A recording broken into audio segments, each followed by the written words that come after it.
Un chai de vinification, c'est vraiment quelque chose qu'on ne refait pas tous les ans, hein. Un chai, oui, c'est le projet d'une carrière, le projet d'une vie. On le fait pour 10, 15, 20 ans, donc il faut bien que ce soit conçu à la base, hein. L'idée de départ, c'était d'avoir un chai fonctionnel, polyvalent et évolutif.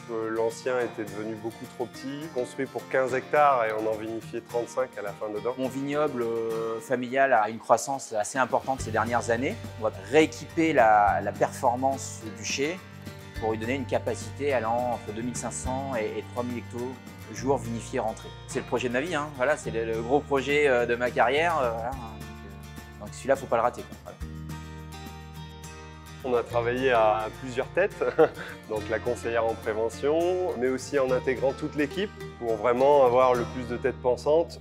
Ça a été vraiment dans l'échange et dans la co-construction. Ils ont analysé un peu toutes les tâches qu'on faisait, ils nous ont posé des questions, comprendre le process, et pourquoi comme ça, et pourquoi comme ça. Les postes de travail à la réception des raisins, les situations de chargement, déchargement des pressoirs, les flux, on les a modélisés, on les a dessinés, on les a décrits, ce qui nous a permis de voir si tout pouvait tenir en un même lieu sans non plus se gêner. Moi j'ai vraiment une vision process-travail et la MSA qui a un esprit beaucoup plus large, a mis le doigt sur tout ce qui est maintenance, quoi.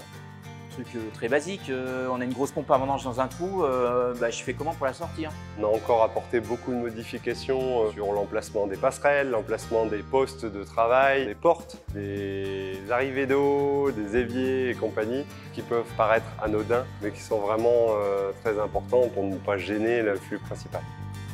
La réflexion ne nous a pas coûté plus cher, elle nous a surtout permis d'éviter des problèmes à la suite de la construction.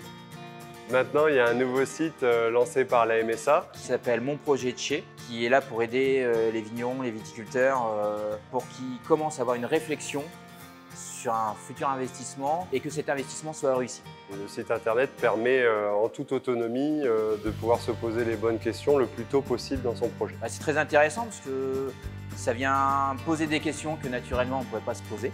Le positionnement des prises, des points d'eau, du caniveau technique aurait pu être comme ça et comme ça. On se remet un petit peu en question. Donc, du coup, ça fait une première approche et ça permet de préparer un dossier pour passer à la phase suivante qui est le contact du conseiller MSA et de travailler le dossier plus en profondeur. Sachant que le questionnement aura déjà été fait en amont par le biais du site.